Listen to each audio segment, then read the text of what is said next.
Hello guys, मेरा नाम है जितेश। तो आप देख रहे हैं जितेश वाजपेयी नॉलेज प्लेटफॉर्म। तो मैंने अपने यूट्यूब में चेक किया पिरामिड पार्ट 1 39 व्यूज़। मैं तो हैरान हो गया और सब्सक्राइबर्स सिर्फ 10। तो मैं अपनी लास्ट वाली वीडियो में लाइक और सब्सक्राइब करना बोलना भूल गया था, पर इस वाली वीडियो में मैं नहीं भूलूंगा। लाइक और सब्सक्राइब करना मत भूलिएगा। तो आज हम लोग ले आए हैं पिरामिड का पार्ट 2। लास्ट वाली अगर आप लास्ट वाले पार्ट का आप देख सकते हैं, वो भी हमने अच्छे से बनाई थी। तो शुरू करते हैं पिरामिड के बारे में। सबसे पहले इसकी स्टोरी शुरू हुई कि एक शख्स मतलब एक इंसान था, वो पिरामिड के बगल में से गुजर रहा था। उसे पता नहीं था कि क्या होने वाला है आगे चल के। उसे एक जैकल दिखा, उसने उसकी तरफ एक पत्थर फेंका। वो जैकल जाते जाते पिरामिड के इस सुराख के अंदर घुस गया। अब उस इंसान से भी रहा ना गया, वो अंदर घुस गया। जैसे ही वो अंदर घुसा, वो एक सीक्रेट चेम्बर में पहुंच गया, जिसे हम बेस चैम्बर भी कह सकते हैं। वैसे ही इस चैम्बर के जैसे डिस्कवरी हुई, इसके भाषाओं के रिलीजियंस, ये इंसान खुद हैरान हो गया। इस इंसिडेंट्स के बाद इस पिरामिड में बहुत सारे आर्कियोलॉजिस्ट आने लग गए, ये मान के कि यहाँ पर भी बहुत सारे सीक्रेट चेम्बर्स हो सकते हैं। इसके रिलीजन, लैंग्वेजेस और ये सारी जो सीक्रेट चेम्बर्स थी, आर्कियोलॉजिस्ट को बहुत अट्रैक्ट किए। अब यहाँ पर 3 चेम्बर्स थी, क्वीन, किंग, बेस, और हर एक चेम्बर में एक पीस ऑफ ग्रेनाइट था, 1 पीस ऑफ ग्रेनाइट।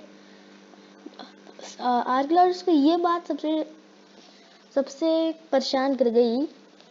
इस जो ये सुराख है, इससे ये टॉम अंदर कैसे आया? कैसे आ सकता है ये? तो इससे तो इंसान भी एक बड़ी मुश्किल से अंदर आया, तो ये टॉम ग्रेनाइट का कैसे अंदर आ गया? देख सकते हैं ये होल। ये रहा पूरे पिरामिड का मैप। यहाँ से इनकी टीम यहाँ पर गई किंग्स चैम्बर में। ये रहा क्वींस चैम्बर, और इसी के बारे में हम डिस्कस करेंगे आज। जैसे ही आर्कियोलॉजिस्ट की टीम किंग्स चैम्बर में गई, तो सबसे ज़्यादा हैरान ये टॉम का खाली होना नहीं हुआ, इसके अंदर घुसने का तरीका। तो सबने ये माना कि इसे पहले अंदर से बनाया, फिर इसे बाहर से सील कर दिया। और अब आप लास्ट वाली वीडियो में जैसे कि हमने डिस्कस किया था, इस इतने बड़े ग्रेनाइट काटने के लिए 4 महीने लगेंगे ऐसे ही। तो कौन थे ये लोग जिन्होंने इतनी मेहनत करके ये पूरा पिरामिड खड़ा किया? कौन थे वो लोग? अभी बहुत सारी थ्योरी ये मानती है कि वो गुलाम थे, मतलब स्लेव्स थे वो, और उनसे जोर जबरदस्ती ये पूरा पिरामिड बनवाया गया। और कुछ और लोग मानते हैं कि ये एलियंस इस पिरामिड को बनाया और चले गए। पर इन सारे थ्योरीज को गलत बता दिया गया तब से, जब वहाँ के काम करने वाले वर्कर्स की हड्डियाँ मिली। तो उन सारी हड्डियों को देखे तो उन हड्डियों में चोट जो भी लगी थी, उनकी मेडिकल ट्रीटमेंट और सर्जरी भी हुई थी। और पुराने ज़माने में गुलामों में इतना ध्यान नहीं दिया जाता था, कोई फ़र्क नहीं पड़ता, उन्हें उनका हाथ पैर टूटे कोई फ़र्क नहीं पड़ता। और अगर उन हड्डियों को मिला के उनकी ऐसी शक्ल बनाई गई है, देख सकते हैं आप। और आजकल के कंस्ट्रक्शन, मतलब मशीन्स के बिना हम कोई कंस्ट्रक्शन कर ही नहीं सकते आजकल। और हम 4500 साल पहले की बात कर रहे हैं। कितना मुश्किल उन इजिप्शियंस के लिए रहा होगा ये सब बनाना। इन्होंने बिना किसी आधुनिक मशीन के ही पूरा पिरामिड खड़ा किया। 60,000 टन्स इसका टोटल वेट है। 23 लाख इस पे स्टोन यूज हुआ, और 1 हर एक इस पे पत्थर 50 टन का है। अंदर जो ग्रेनाइट लगा है उसे प्राइस जमाने में काटने के लिए एक ह्यूमन बॉडी के साइज का, ताकि वो पूरा लेट जाए, उसके लिए 4 महीने लगते हैं। तो मुश्किल से इन्होंने अंजाम दे दिया। चलो नेक्स्ट, ये जो पिरामिड है इसका पर्पस क्या है? हमने लास्ट वीडियो कहा था इंसान को भगवान बनाना। मुझे पता है आधे लोगों की समझ ही नहीं आया होगा क्या मैं बोल रहा हूँ, तो आज हम उसके बारे में डिस्कस करेंगे। इजिप्शियन लोग ये मानते हैं जब इंसान मर जाता है तो वो एक सितारा बन जाता है, इसीलिए, और वो सितारा बनने के बाद अपने फैमिली, अपने दोस्तों के काम आ सके, इसीलिए उनके लिए इतने बड़े बड़े पिरामिड बनाए जाते थे। और वो जो रिलीजियस लैंग्वेज इसीलिए लिखे जाते थे ताकि वो काम आ सके, मदद करते हैं हमारे काम आने के लिए। आर्कियोलॉजिस्ट के लिए बहुत अच्छी सी चीज़ हो गई थी, वरना ये चीज़ उनके नाक पे दम कर बैठी थी।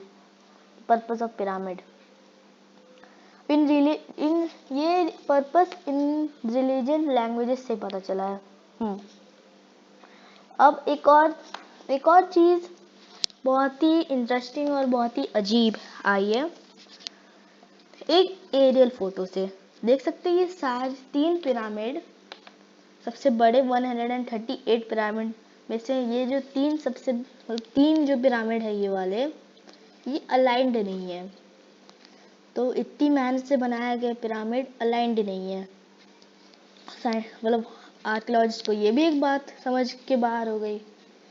देखिए आप, इतना भी अलाइंड नहीं है ये, और ये मान लिया गया कि एक कोइंसिडेंस है।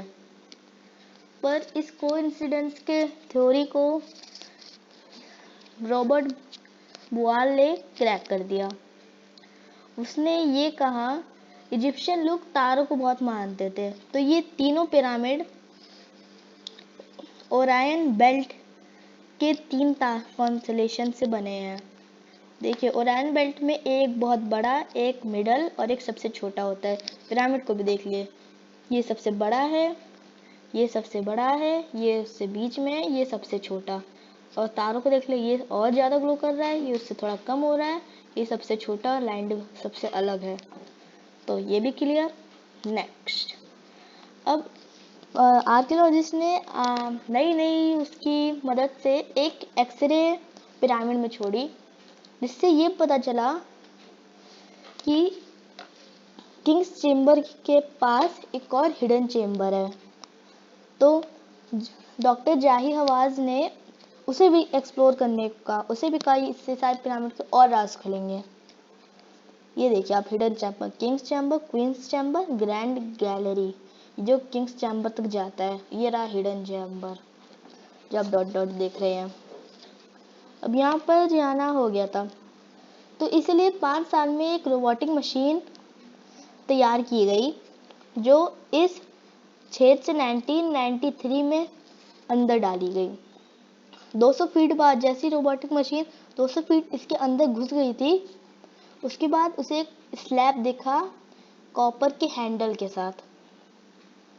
पर कुछ भी करके आर्कियोलॉजिस्ट को वहाँ जाना था, तो 2001 में एक और रोबोटिक कैमरे के साथ कैमरा बनाया जिस पे ड्रिलिंग भी लगी है, उसे उस सुराख के अंदर डाला गया।